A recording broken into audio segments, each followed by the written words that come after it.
로마서 강의 17번째입니다. 성령의 인도함을 받는 자라는 제목으로 로마서 8장 12절에 17절인데요. 같이 교독하시겠습니다. 그러므로 형제들아, 우리가 빚진 자로 돼 육신에게 져서 육신대로 살 것이 아니라 너희가 육신대로 살면 반드시 죽을 것이로되 영으로서 몸의 행실을 죽이면 살리니 무릇 하나님의 영으로 인도함을 받는 사람은 곧 하나님의 아들이라. 너희는 다시 무서워하는 종의 영을 받지 아니하고 양자의 영을 받았으므로 우리가 아빠 아버지라고 부르짖느니라. 성령이 친히 우리 영과 더불어 우리가 하나님의 자녀인 것을 증언하시나니 자녀이면 또한 상속자 곧 하나님의 상속자요 그리스도와 함께한 상속자니 우리가 그와 함께 영광을 받기 위하여 고난도 함께 받아야 할 것이니라. 아멘. 우리 그리스도인들이 세상에 빛이 되려고 하면 반드시 세상에서 잘 되어야 되는 것은 아닙니다. 물론 하나님께서 우리의 삶을 축복하셔서 풍요로운 삶을 살게 하실 수도 있습니다. 그리고 그것 자체가 절대로 잘못된 것은 아닙니다. 하늘에 속한 신령한 복의 결과 땅의 축복도 따라오는 경우가 많기 때문입니다. 다만 그런 세상의 축복을 받는 것이 내가 지금 신앙생활을 잘하고 있다는 증거인 것은 아니며 또 그렇게 되어야 하나님의 영광을 나타낸다고 생각하는 것은 잘못된 생각이라는 겁니다. 어떤 고난과 역경이 있을지라도 자신이 받은 사랑을 기억하면서 섬김의 삶을 살려고 할 때 오히려 하나님의 영광은 나타납니다. 건강하게 잘 사는 것이 신앙생활의 목표인 사람은 결코 하나님의 영광을 나타내지 못합니다. 그런 삶의 자세로는 좀처럼 희생하며 손해보며 섬기려 하지 않을 것이기 때문입니다.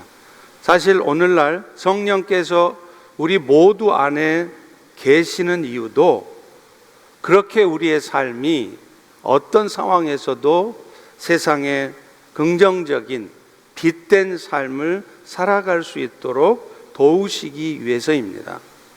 그래서 오늘 본문의 말씀도 이 땅에 사는 동안 늘 세상을 바라보며 하나님의 뜻을 떠나 살기 쉬운 우리에게 하나님은 어떻게 성령님을 통해 연약하고 부족한 우리를 돕고 계시는지를 말씀하고 있습니다.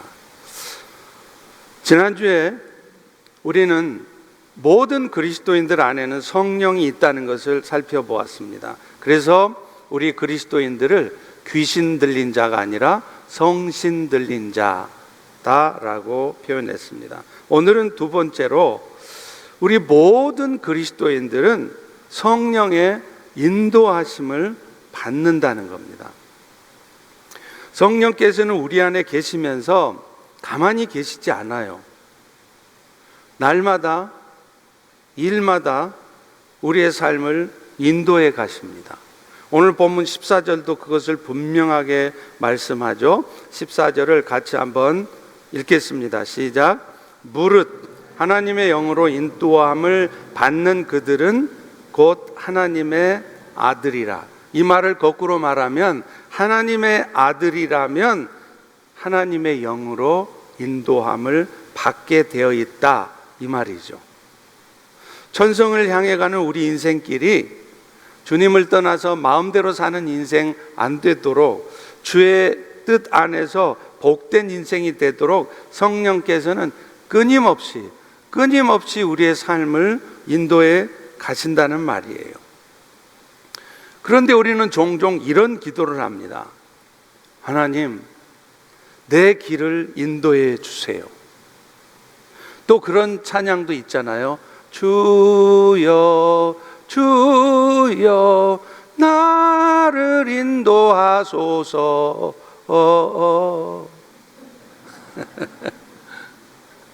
근데 여러분, 이 기도, 이 찬양은요, 내 삶이 하나님께 달려 있습니다라는 고백의 의미로는 받아들여질 수 있습니다. 그러나 이런 기도, 이런 찬양은 사실은 정확한 기도가 아니에요. 잘못된 기도입니다. 왜냐하면요, 하나님께서 내 삶을 인도해 주시기를 우리가 구하기 전에 하나님은 이미 여러분 모두의 삶을 인도하고 계시기 때문이에요.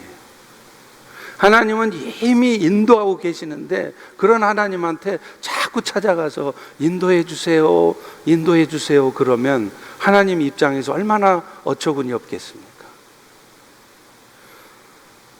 오히려 성령께서 내 삶을 인도하시는 것을 내가 잘 분별해서 그 인도하심에 순종할 수 있게 도와달라고 구하시는 것이, 그것이 맞는 기도입니다.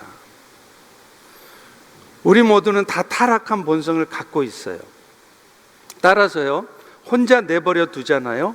그러면 반드시입니다. 반드시 쾌락을 쫓아가요. 육체의 욕심을 따라 살아요. 그러다가 악을 행하게 돼 있습니다. 그래서 하나님께서는 우리 안에 성신을 보내주셔서 그 성령으로 하여금 우리의 삶이 육체의 본성을 따라 살아가지 않도록, 그래서 죄악된 삶을 살아서 결국에는 망하는 꼴을 보지 않도록 우리를 도와주신다는 거예요. 오늘 본문 12절과 13절도 이렇게 말씀하잖아요. 그러므로 형제들아, 우리가 그리스도의 빚을 진 자로되 다시 육신에게 빚진 것처럼 육신대로 살 것이 아니다. 너희가 다시 육신대로 살면 반드시 죽을 것이로되 영으로서 성령을 통해서 몸의 행실을 죽여서 살아야 된다. 이렇게 말한다는 거죠. 성도들이 옛습관을 쫓아서 육신을 쫓아서 살면 그것은 패망으로 가는 거예요. 지금 당장은 그것이 여러분에게 유익하고 즐거운 것 같죠? 아니에요. 여러분은 그것 때문에 결국은 올무에 빠져서 멸망에 이르게 돼 있습니다. 더욱 고통스러운 삶에 빠지게 돼 있다는 거예요. 그런데 안타까운 것은 사람들은 이런 육신의 소욕을 이겨낼 힘이 없다는 거죠. 그런데 정말로 감사한 것은 하나님의 택함을 받은 그리스도인들, 여러분들에게는 성령을 보내주셔서 그 성령님을 통해서 여러분이 육신의 소욕을 쫓는 게 아니라 성령을 쫓아서 성령이 인도하심을 받아서 생명과 평안의 길을 갈 수 있게 하셨다는 거예요. 그러니 오늘 우리 안에 성령이 임해 계신다는 것이 얼마나 감사하고 축복된 일인지 모릅니다. 성령께서는요, 이 일을 위해서, 인도하시기 위해서 어떻게 하시느냐 하면 가장 먼저는 하나님의 말씀을 통해서 여러분의 삶을 이끄신다는 거예요. 성도들이 뭔가 잘못된 생각을 갖잖아요. 그래서 잘못된 삶으로 가고 있잖아요. 그러면 성령은 말씀을 통해서 깨닫게 하십니다. 심지어는 그 말씀이 여러분 마음에 머물러 있을 때 그 말씀의 능력이 여러분들로 하여금 욕심을 이겨내게 만들어요. 여러분, 구약시대의 하나님께서는요, 자기 백성들에게 직접 나타나셔서 말씀하셨어요. 혹은 선지자들의 입을 통해서 말씀하셨습니다. 예수님 시대에는요, 예수님 자신이 직접 몸으로 보여주시고 당신의 입술로 제자들을 가르치시고 말씀하셨어요. 왜냐하면 예수님은 제사장으로, 왕으로도 오셨지만 선지자로도 오셨기 때문이죠. 자, 그런데 예수님이 이제 부활하신 다음에 승천을 하셨어요.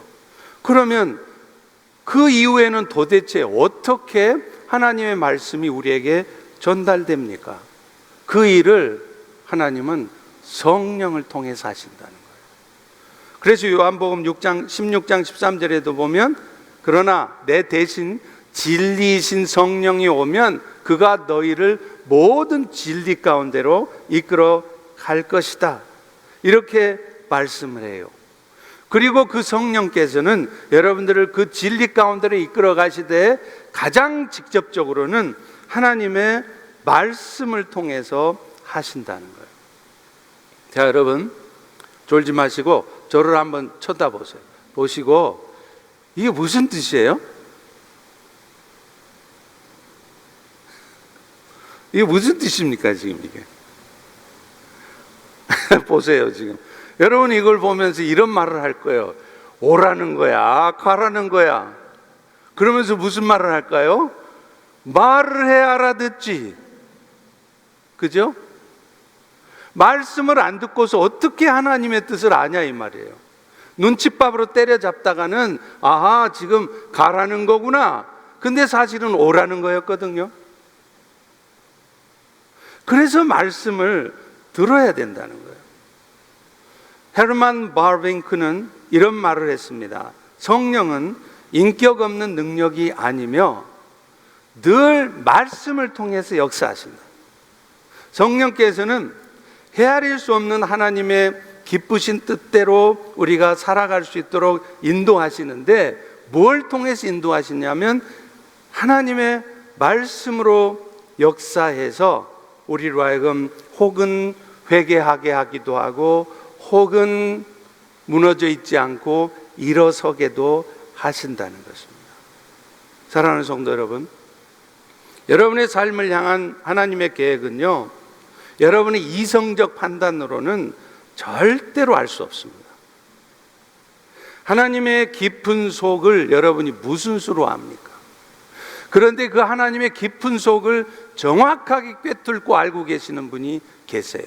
그분이 성령님이십니다. 그래서 우리의 삶은 그 하나님의 뜻을 정확하게 꿰뚫고 계시는 성령을 따라 사는 것이 가장 안전하고 가장 축복되고 가장 정확한 삶이에요.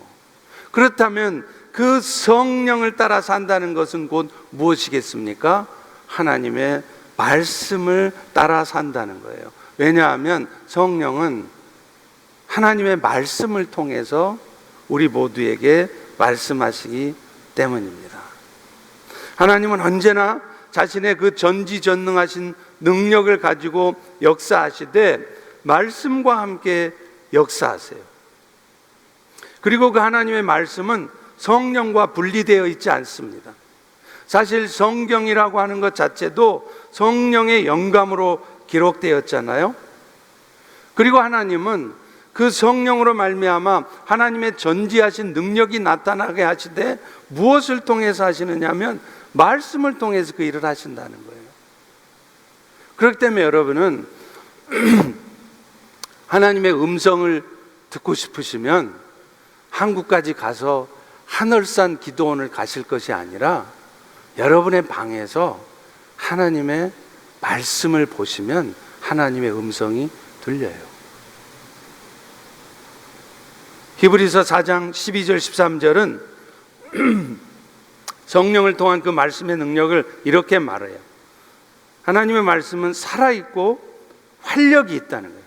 운동력이 있어서 우리의 영혼과 관절과 골수를 찔러 쪼개서 여러분의 마음과 생각의 뜻을 다 판단하나니 지음받은 피조물이 하나도 그 말씀 앞에 드러나지 않는 게 없고 결산을 받으실 이의 눈앞에 벌거벗은 것 같이 다 드러난다. 여러분, 우리는 말씀을 읽으면 마치 우리가 말씀을 읽는 것 같잖아요. 그런데 아십니까? 우리가 말씀을 읽는 그 순간 사실은 말씀이 우리를 읽어내요. 그래서 나도 몰랐던 내 안에 아주 추악하고 더럽고 음란한 생각들, 거짓된 마음들, 욕심들을 어느 때 드러나게 하시느냐 하면 우리가 말씀을 읽을 때 드러나게 하세요. 그 순간 말씀이 우리를 영적으로 다 스캐닝을 해요. 그래서 나도 몰랐던 죄가 드러나는 거예요. 아, 내 안에 이런 더러운 마음이 있었구나. 내가 왜 이런 말을 불쑥 하게 되었나 싶었더니 알고 보니 내 마음에 질투하는 마음, 시기하는 마음이 있어서 이렇게 남을 폄훼하는 말, 판단하고 비난하는 말을 그래서 했구나. 그 말씀이 우리를 깨닫게 한다는 것입니다.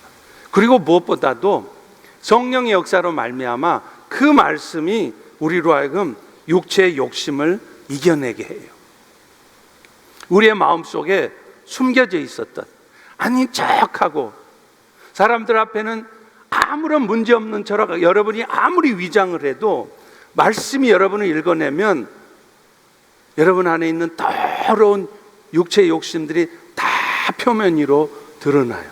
그리고 마침내 그 더러운 생각들이, 더러운 마음들이 말씀의 능력에 의해서 drive out, 축출된다는 거예요. 그래서 시편 119편 9절과 11절은 이렇게 말합니다. 청년이 무엇으로 그 행실을 깨끗하게 하리까? 주의 말씀만 지킬 따름이니이다. 내가 주께 범죄하지 않기 위해서 주의 말씀을 내 마음에 두나이다. 자, 그런데 오늘 우리의 현실은 어떤가요? 오늘 이 자리에 앉은 여러분의 현실은 어떠세요? 우리는 간혹 가다 보면 이런 말씀을 들어요. 너무 바빠서 말씀을 볼 시간이 없다는 거예요. 비즈니스 하려고 하면 새벽에 일찍 나가야 되니까 목사님 그거 쉽지 않아요. 저녁에 비즈니스 끝나고 돌아오면 지쳐서 자기 바쁘죠. 말씀 볼 시간이 없어요. 그런데 여러분, 하나님은 분명히 성경에 뭐라고 말씀하셨냐면 하나님의 말씀과 기도로만 거룩해진다고 말씀하셨어요. 그런데 여러분들한테는 그렇게 말씀을 해놓고 나서 실제로 여러분의 삶을 인도해 가실 때는 너무 바빠서 말씀도 볼 시간이 없을 정도로, 너무 피곤하고 지쳐서 기도할 수 없을 정도로 여러분의 삶을 이끌어 가실까요? 만일 그렇다면 그런 하나님은 스스로가 모순된 하나님이에요. 말씀으로만 거룩해 된다고 해놓고서는 실제 여러분의 삶을 이끌어 가실 때는 말씀 볼 시간도 없도록, 하루 종일 지쳐서 기도할 시간도 없도록 이끌지 않으신단 말이에요. 그렇다면 곧 내가 지금 말씀을 대할 수 없을 만큼 바쁘고 기도할 힘도 잃을 정도로 피곤해져 있다면 그것은요, 여러분이 지금 성령의 인도하심을 따라 살고 있지 않다는 겁니다. 좀 더 직접적으로 말씀드리면 여러분은 지금 성령의 이끄심을 따라 사는 게 아니라 내 욕심을 따라 살고 있다는 증거입니다. 왜냐하면 성령은 절대로 여러분의 삶이 말씀 볼 시간 없을 정도로 그렇게 분주하게 이끌지 않으셨을 것이기 때문입니다. 여러분, 내가 성령의 이끄심을 따라 살지 않으면서 그저 내가 열심히 산다고 그래서, 여러분이 직장 생활을 열심히 하시고 비즈니스 열심히 하신다고 그래서 여러분의 삶이 반드시 축복된 삶이 될까요? 반드시 좋은 결과가 있을까요? 돈 많이 벌리고 높은 자리에 올라갈 수 있을까요? 절대로 안 그럴 겁니다. 여러분이 그리스도인이 아니라면 하나님도 신경 안 쓸 수 있어요. 그러나 여러분 안에 성령이 계시는 여러분이 그리스도인이라면 하나님은 절대로 여러분의 삶을 그렇게 인도하지 않으세요. 그런 직장 당장에 나오세요. 그런 비즈니스 당장 그만두시든지 여러분의 욕심을 조절하십시오.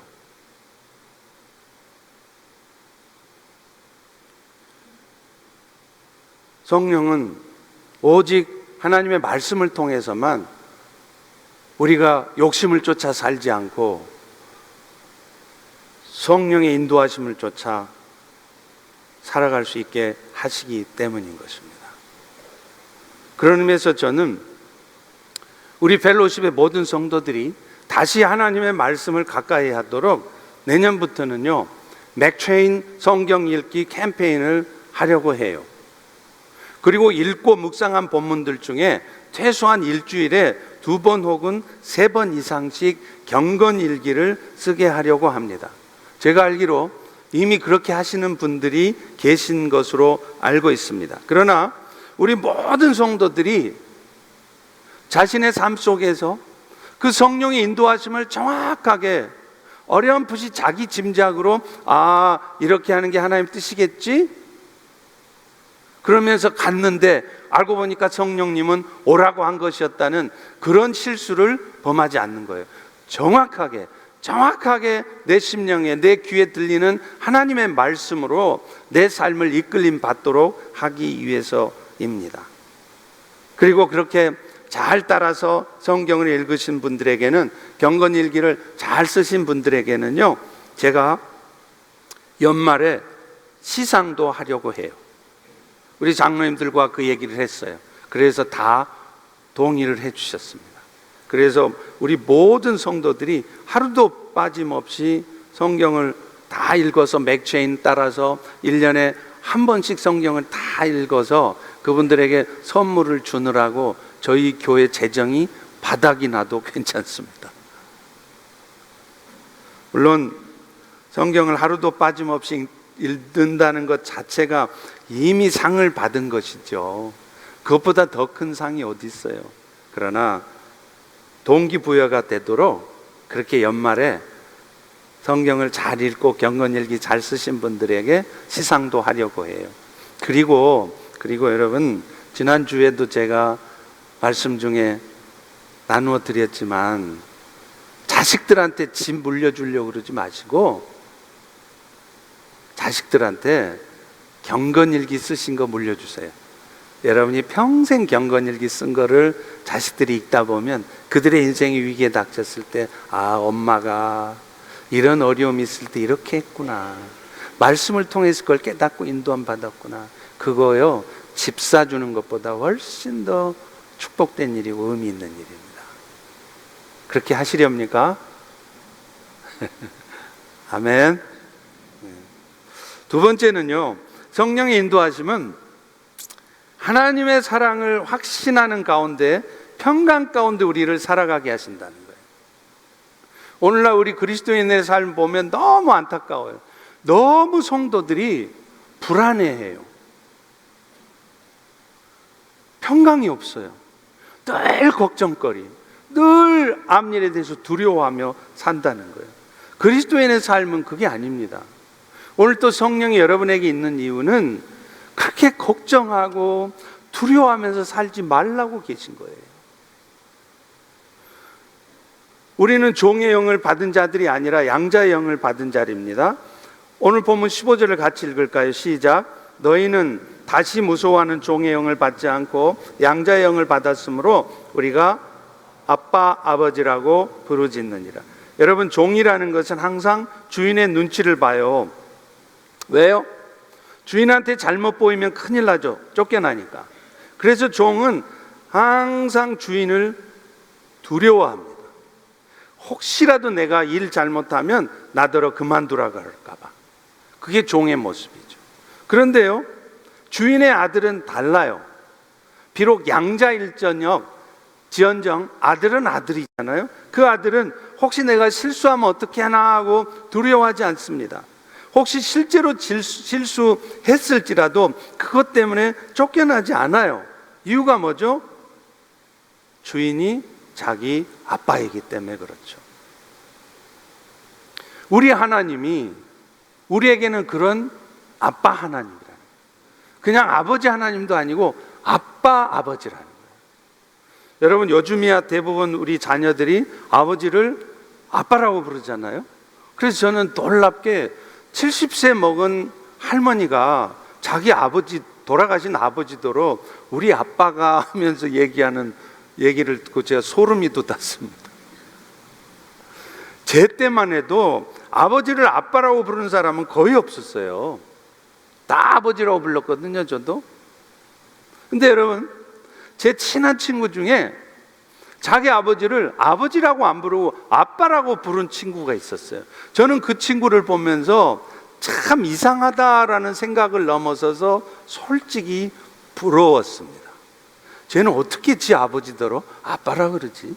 그리고 정말 친구같이 아빠하고 편지도 주고받고요, 전화도 자주 하고요. 얼마나 부러웠는지 몰라요. 저는 못 그랬거든요. 그런데 여러분, 아빠하고 아버지는 이미지가 다르잖아요. 아버지 하면 왠지 무서워요. 엄격해 보여요. 근데 아빠 하면 뭔가 내가 실수해도 용서해 주실 것 같고 가깝게 느껴집니다. 근데 하나님을 부르는 호칭도 마찬가지예요. 여러분, 구약 백성들은요, 하나님을 부를 때 아빠는커녕 감히 아버지라고 부르지도 못했어요. 오직 했으면, 그 당시에는 인쇄기가 없어서 성경을 다 일일이 필사했잖아요. 그때 그 필사하던 서기관들이 성경을 필사하다가도 하나님, 제호바, 여호와 이런 단어가 나오면요, 붓을 내려놓고 가서 목욕을 하고 왔다 그래요. 사실인지 아닌지는 모르겠어요.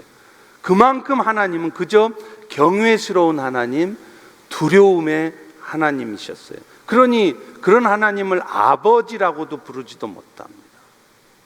그런데 오늘날 신약시대 성도들 여러분들에게는 사도 바울이 뭐라 그러냐면, 그 무서운 하나님이 더 이상 무섭기만 한 아버지 하나님이 아니라, 여러분이 어떤 실수를 하고 여러분이 어떤 부족한 모습을 보여도 일단은 품어주시고 나중에 가르쳐주시고 책망도 하실지언정 일단은 품어주시고 포기하거나 버리지 않으시는, 품에 안아주시는 아버지라는 거예요.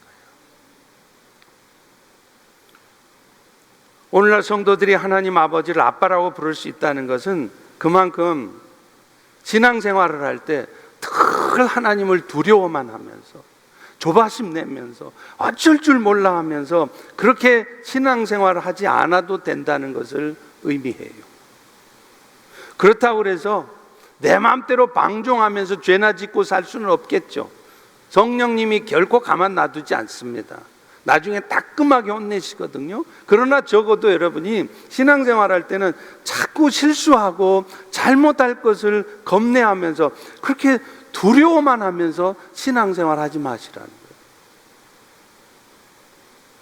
그런 신앙생활에는 정말로 자유함이 없습니다.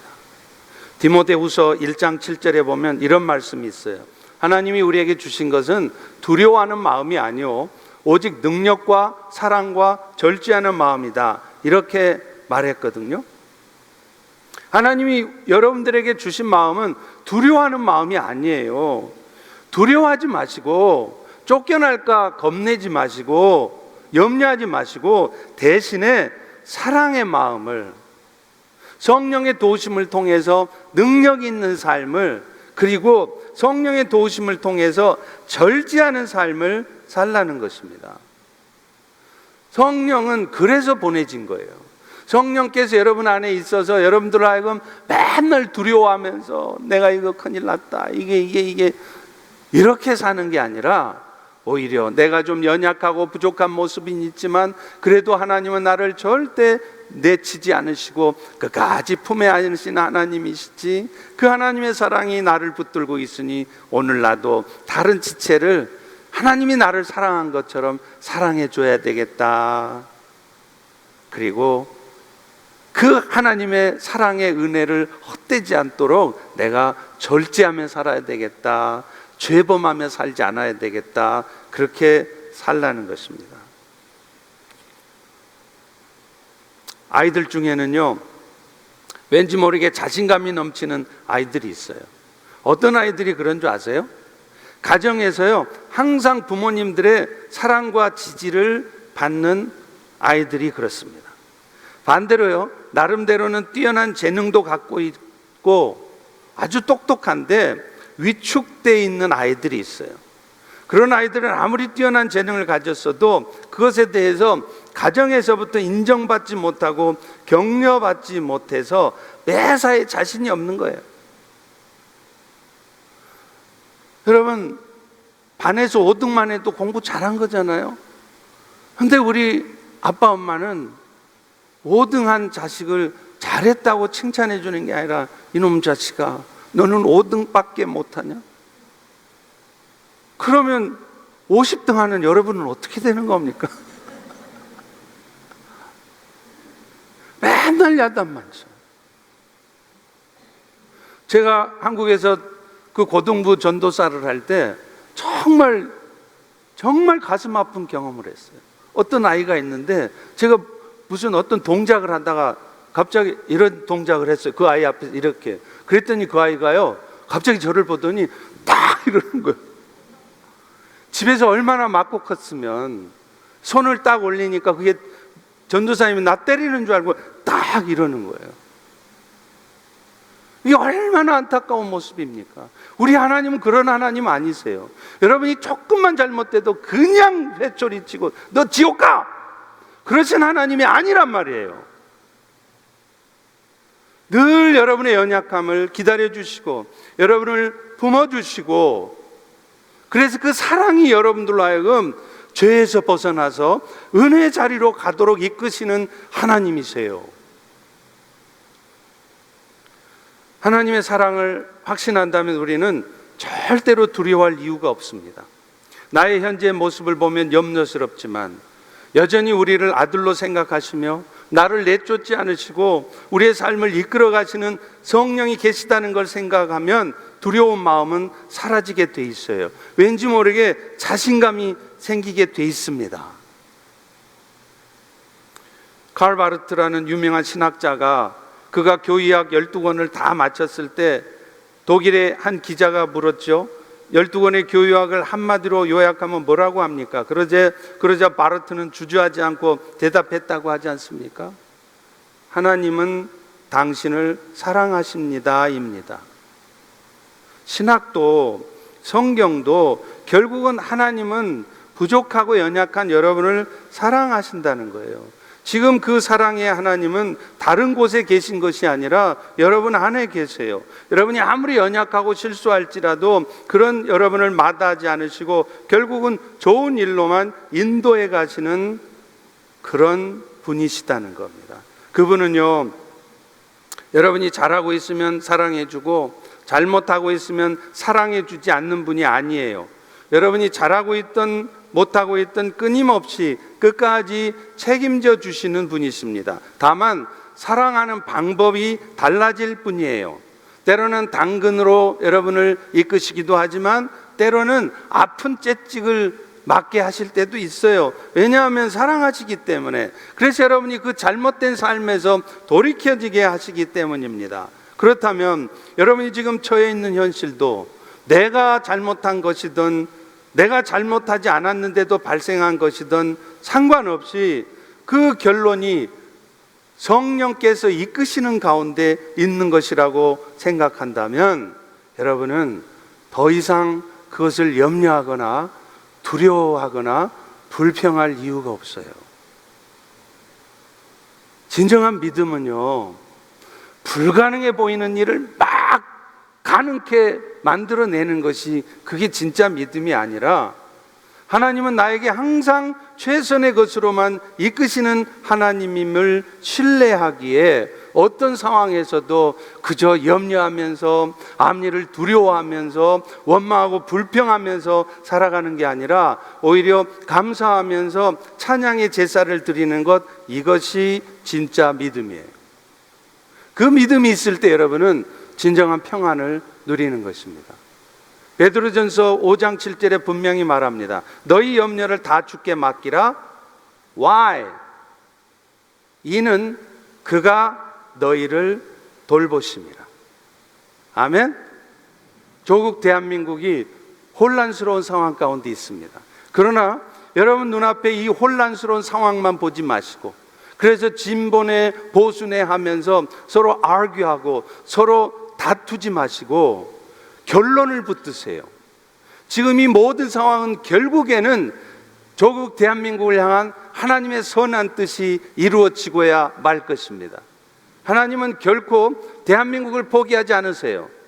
이 마지막 때에 세계 선교를 감당할 제사장 나라가 되도록 하시기 위해서 이 모든 일들을 이끌어 가시는 것입니다.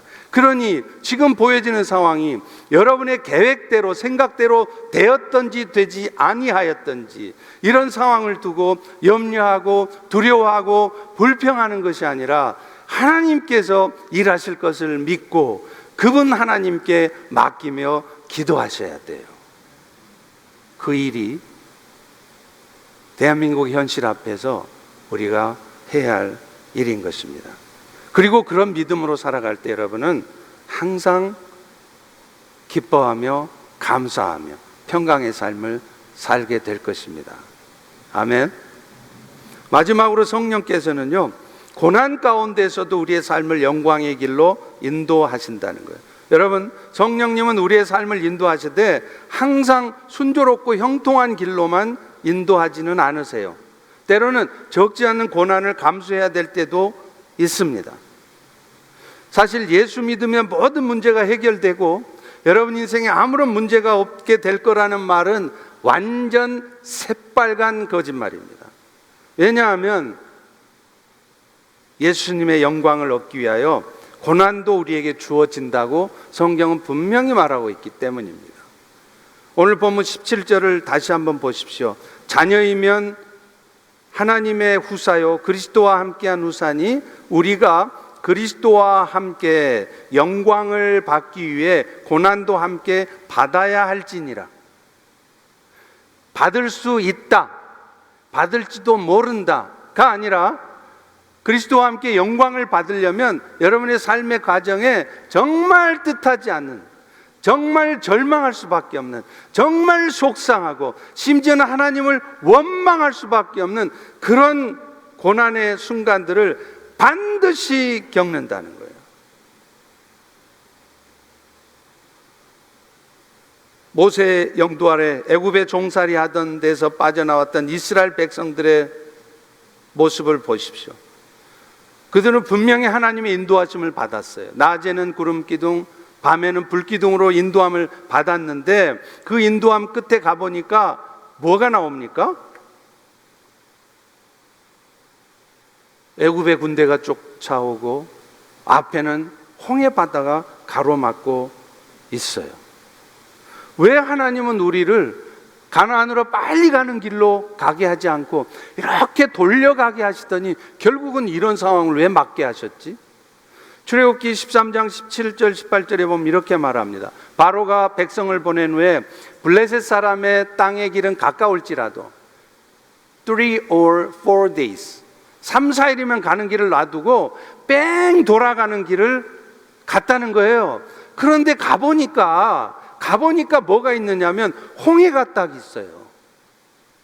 애국 군대가 쫓아와요. 아니 분명히 하나님의 인도하심을 쫓아왔는데 왜 이런 상황이 오냐 이 말이에요. 오늘날 우리 성도들의 삶도 마찬가지입니다. 분명히 하나님의 인도하심을 쫓아 잘 온 길이었지만 뜻하지 않는 고통스러운 상황이 여러분의 상황에도 올 수 있다는 겁니다. 건강하게 살던 여러분이 갑자기 암에 걸리시기도 하고요. 그렇게 잘 되던 비즈니스가 하루아침에 문 닫게 생길 상황도 오고요. 여러분의 사랑하는 자식들한테 뜻하지 않는 일들이 터지기도 해요. 아니 내가 뭘 잘못 살았습니까? 내가 성령 인도하심을 잘 따라 사는데 왜 나한테 이런 일이 있어요? 그럴 때 우리는 원초적인 반응을 보이겠죠. 이스라엘 백성들도 그랬더라고요. 출애굽기 14장 11절에 보십시오. 그들이 모세에게 따져 묻되 아니 애굽에서 매장지가 없어서 우리를 이곳에 이끌어내어 이 광야에서 죽게 하느냐? 어찌해서 우리를 애굽에서 이끌어내서 우리에게 이같이 하느냐? 차라리 애굽 사람을 섬기는 게 광야에서 죽는 것보다 낫겠다. 뭐로 우리를 예수 믿게 해서 우리의 삶을 이끌어 오신다고 해놓고서는 왜 이런 일을 내가 경험하게 하시느냐 따지는 거잖아요. 어쩌면 여러분이 그런 마음을 갖고 있는지도 모르겠습니다. 그런데 사실 하나님이 이스라엘 백성들을 빨리 가나안으로 갈 수 있는 3, 4일이면 가는 King's Road, 왕의 대로로 가지 않고 광야로 삥 돌아서 가게 하다가 홍해 만나고 애국 군대 추격을 받게 하신 이유가 있다는 거예요. 출애굽기 14장 4절에 보면 내가 바로의 마음을 완악하게 한즉 바로가 그들의 뒤를 따르리니 내가 그와 그의 온 군대로 영광을 얻어 나로 여호와인 줄 알게 하리라. 하나님은 이스라엘을 통해서 여호와 하나님의 하나님 되심을 증거하기 위해서 일부러 굳이 빠른 길, 편한 길, 좋은 길 놔두고 여러분들로 하여금 뺑 돌아가는 길로 가게 하시고, 또 그 길마저도 좋은 일만 생기는 게 아니라 생각지도 못한 절망할 수밖에 없는, 정말 속상하고 불평할 수밖에 없는 상황을 겪게 하시더라는 말입니다. 인류의 역사를 바꾸고 새로운 챕터를 이끌어갔던 사람들에게 나타나는 공통점은요, 그들의 삶의 과정에 반드시 일정 기간 세상과 사람들로부터 고립되거나 심지어 하나님으로부터도 고립되는 시간이 반드시 있었다는 거예요. 심각한 질병을 겪거나 길거리에 나앉아 할 만큼 경제적인 어려움에 처하기도 하고요, 사람들로부터 왕따당하고 무시당하는 관계의 아픔들을 다 겪었어요. 단 한 사람도, 하나님의 역사를 이루어갔던 사람들 중에 단 한 사람도 예외 없이 다 그런 과정을 겪었습니다. 여러분만 겪는 게 아니라는 거예요. 저만 겪는 게 아니라는 것입니다. 그러나 하나님은 왜 그런 시간을 겪게 하셨을까요?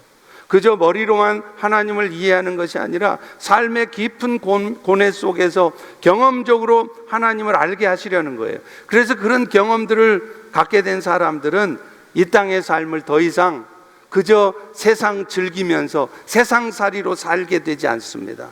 내가 이 땅의 삶을 마치면 나는 반드시 영원한 나라로 가니 그 나라를 준비하는 천국살이로 살게 된다는 겁니다. 그래서 하나님은 성령님 보내주시고 지금도 우리의 삶을 이끌어 가시도록 하실 때, 그 길은 때로 좁은 길일 때도 있고 고난의 길일 때도 있어요. 그러나 그 길의 끝은 반드시 생명과 평안이 있을 것이며 그리스도의 영광에 이르는 길임을 기억하십시오. 여러분, 새 집을 지으려면요, 헌집이 부서져야 돼요. 헌집 안 부수고 새 집 지을 수 있습니까? 하나님은 때로 큰 집을 지으려고 여러분 안에 있는 그 더럽고 추악한 집, 옛 집에 자꾸 거하려고 하는 여러분들을 아예 박살을 내시는 거예요. 왜냐하면 새 집에 살라고요. 저는 어렸을 적에 모래에서 집 짓기 놀이하던 때를 생각합니다. 여러분, 모래 속에다가 집을 만들려고 손을 집어넣고 모래를 두드리잖아요. 그러면서 뭐라 그러죠? 저만 놀았나요? 두꺼 봐 뭐하니. 그 다음에 뭐라 그러죠? 헌집 줄게 새집 다오. 하나님도 지금 여러분한테 그러시는 거예요. 네 헌집 줄래? 내 새집 줄게. 근데 여러분은 새집이 온다는 건 생각 안 하고 지금 헌집이 너무 좋아, 나 여기서 지금 천년만년 살래요. 그래서 여러분의 헌집을 지금 무너뜨리고 있는 거예요. 미국에 예수 잘 믿는 목재소 직원이 있었습니다. 이 사람은 40이 넘어서 청천벽력과도 같은 소식을 접하죠. 경제가 불황에 휩싸이면서 해고 통지를 받은 거예요. 고통 속에서 부르짖습니다. 하나님, 내가 지금까지 하나님 앞에 잘못된 것이 뭐 있었습니까? 나 하나님의 인도하심을 철저히 잘 따라왔는데 왜 나에게 해고당하게 하십니까? 이렇게 부르짖는 가운데 하나님께서는 그에게 감동을 주셔서 작은 여관을 시작하게 하셨죠. 많은 사람들이 와서 불륜을 행하고 love affair, love hotel, 이런 호텔이 아니라 여행객들이 편하게 묵을 수 있는 건전한 숙박업을 시작하게 하셨죠. 근데 이 작은 여관에 하나님이 축복하시더니 결국 수많은 체인을 거느린 호텔 기업이 됐습니다. 이 호텔 업체가 누구라고요? Holiday Inn. 여러분, 만약에 그 목재소 직원에게 해고당하는 아픔이 없었다면 오늘날 호텔업의 대부 Holiday Inn은 없었을 겁니다. 성령의 인도하신 가운데 항상 좋은 길만 있지 않아요. 이해할 수 없고 고통스러운 길이 있습니다. 그러나 그 인도하심은 항상 선하다는 것을 결코 잊지 마십시오. 그리고 그 고난의 길 끝에는 하나님의 영광스러움이 나타날 것을 굳게 믿으시기 바랍니다. 기도하겠습니다. 하나님, 오늘 또 귀한 은혜 주셔서 감사합니다. 늘 성령의 인도하심을 쫓아 살되 말씀에 귀 기울이게 하시고 늘 평강 가운데 이끌림 받게 하시고, 무엇보다도 내 삶에 고난이 올지라도 그것 때문에 불평하고 원망하고 절망하는 것이 아니라 그 길 끝에 하나님이 경험하게 하실 하나님의 영광을 바라보게 도와 주시옵소서. 예수님 이름으로 기도합니다. 아멘. 우리 다 일어나셔서 같이